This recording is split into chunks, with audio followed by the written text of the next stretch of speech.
আজকে 17ই জানুয়ারি 2 বছর আগে আজকের দিনে দুজন শহীদ হয়েছিলেন, তারপরে আরও একজন শহীদ হয়েছিলেন। সেই জায়গায় দাঁড়িয়ে শহীদ দিবসে আপনাদের বার্তা কি, নতুন কর্মসূচি কি?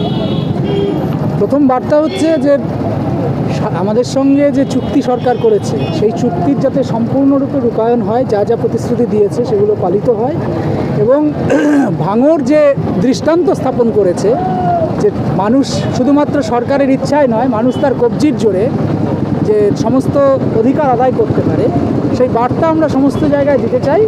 এবং সরকারকেও এটা বলতে চাই যে যাতে সারা রাজ্যে গণতন্ত্রকে সুরক্ষিত রাখার ক্ষেত্রে সরকারের যা দায়িত্ব এবং ভূমিকা তা যাতে তারা পালন করে, এটাই আমাদের এক কথায় বার্তা।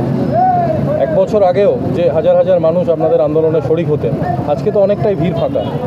দেখবেন, আপনারা আরেকটু অপেক্ষা করুন, আমাদের যখন সভা শুরু হবে তখন দেখবেন।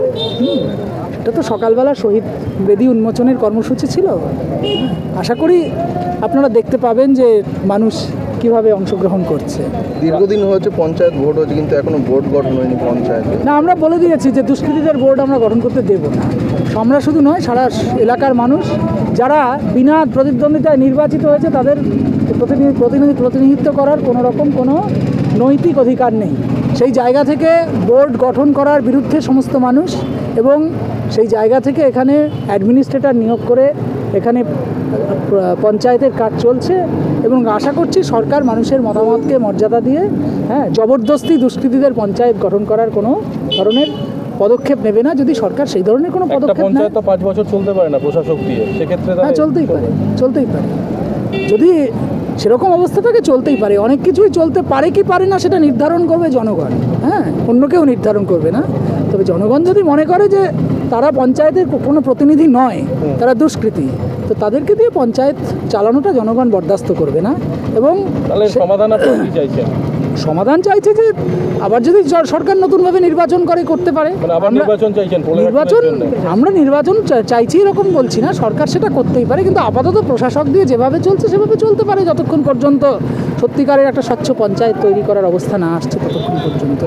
সরকারের থেকে তো অনেক দাবি আদায় হয়েছে ভাঙড়ের জন্য, আর কি চাইছেন? নতুন কি পরিকল্পনা আছে? প্রথমত যে দাবিগুলো চুক্তিতে আছে সেই চুক্তিটা পূর্ণমাত্রায় রূপায়িত হোক, এবং এই এলাকায় মানুষের যে প্রতিদিনের কাজের সমস্যা, বেঁচে থাকার সমস্যা, সেগুলোর যে সমস্যা সেগুলোকে একটা ভালোভাবে যাতে সেই কাজগুলো হয়, এবং দুষ্কৃতিমুক্ত একটা এলাকা, মানুষ যাতে শান্তিতে বসবাস করতে পারে, নিজের অধিকার নিয়ে বসবাস করতে পারে, নিজের কথা নিজে বলতে পারে, সেইভাবে যাতে এলাকাটা চলে, সেটাই আমরা চাই। শাসক দলের যে সংখ্যাগরিষ্ঠতা রয়েছে, যদি বোর্ড গঠন করতে আসে সেক্ষেত্রে আপনাদের কর্মসূচি কী হবে? সংখ্যাগরিষ্ঠতা আছে বলে আমরা মনে করি না, কারণ 8টাতে নির্বাচন হচ্ছে, 5টায় আমরা জিতে আছি, আর 8টাতে ওরা জবরদস্তি জিতেছে, মানে সেখানে ভোট হয়নি, ঠিক আছে? তাই ওটা সংখ্যার বিচারে হয়তো 11 হতে পারে, কিন্তু আসলে 5 আর 3 এটা হচ্ছে সংখ্যা। তো সেই সংখ্যাই আমরা ধরে আছি। এবার জনগণ সেই জায়গা থেকে একটা আওয়াজ তুলেছে, দুষ্কৃতিমুক্ত পঞ্চায়েত, স্বচ্ছ পঞ্চায়েত, জনগণের পঞ্চায়েত। গতবার 100 দিনের কাজ একদিনও হয়নি, কিন্তু যারা পঞ্চায়েত গঠন করেছিল তারা কয়েক কোটি টাকা 100 দিনের কাজ বলে দেখিয়ে নিজেদের পকেটে ঢুকিয়েছে।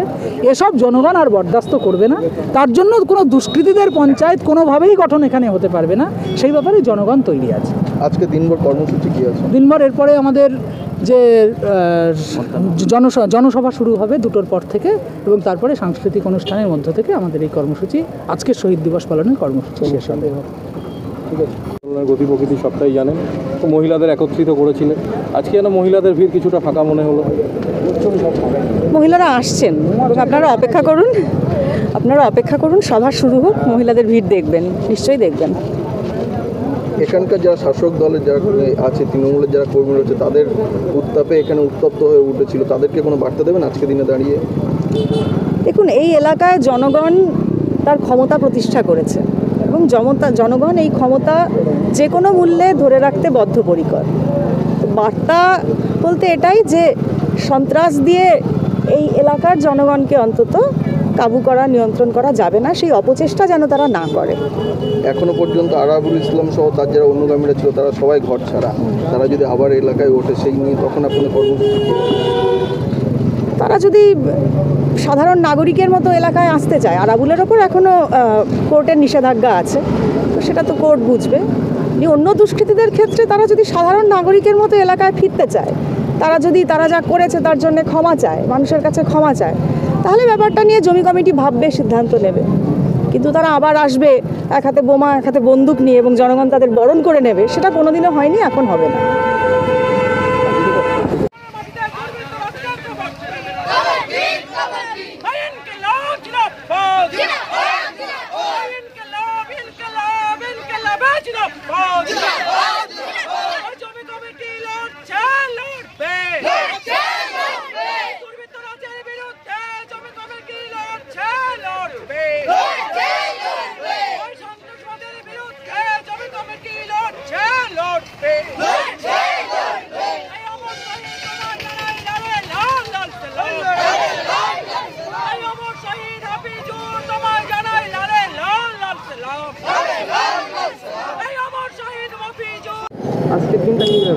আজকে শহীদ দিবস আমরা সকাল থেকেই ঘোষণা ছিল, সকাল 10টা থেকে পুরো কর্মসূচিটা শুরু হবে আমাদের।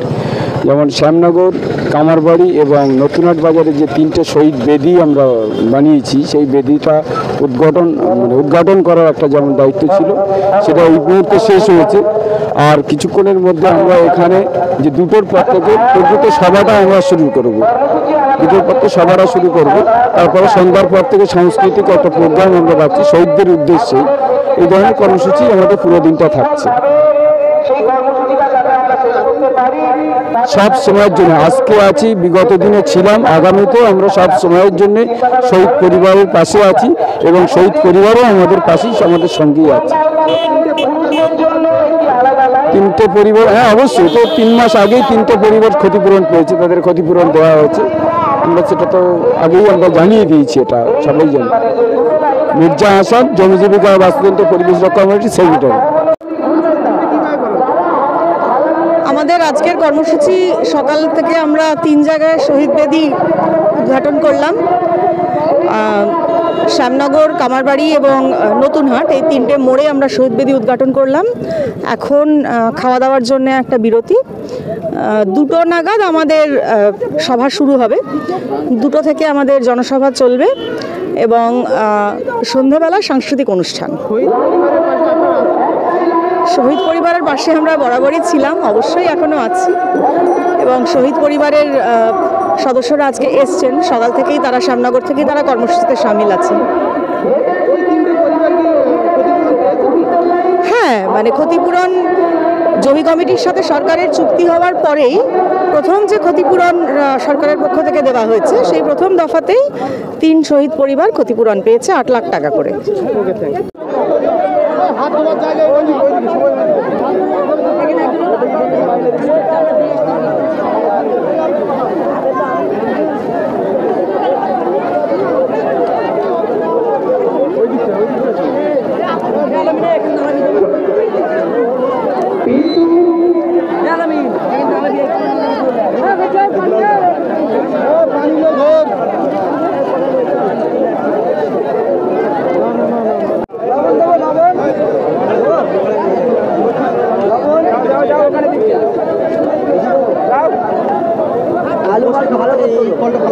এটাই হয়তো বড় বড় হচ্ছে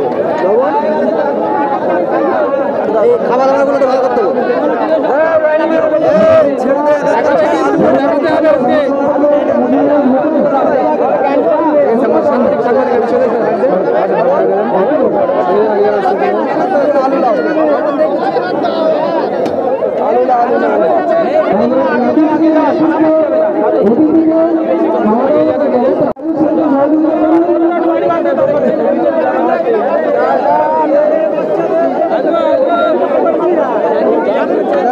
আলু দাও, আপনি এখানেই থাকবেন।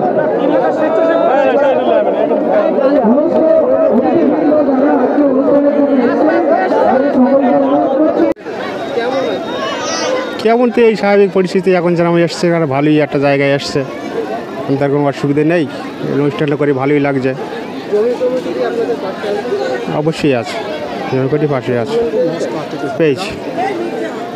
অনুষ্ঠানটা হচ্ছে, আপনারা এই অনুষ্ঠানটা থেকে কেমন অনুভূতি হচ্ছে আপনার? তো ভালোই লাগছে, কোনো অসুবিধা নেই।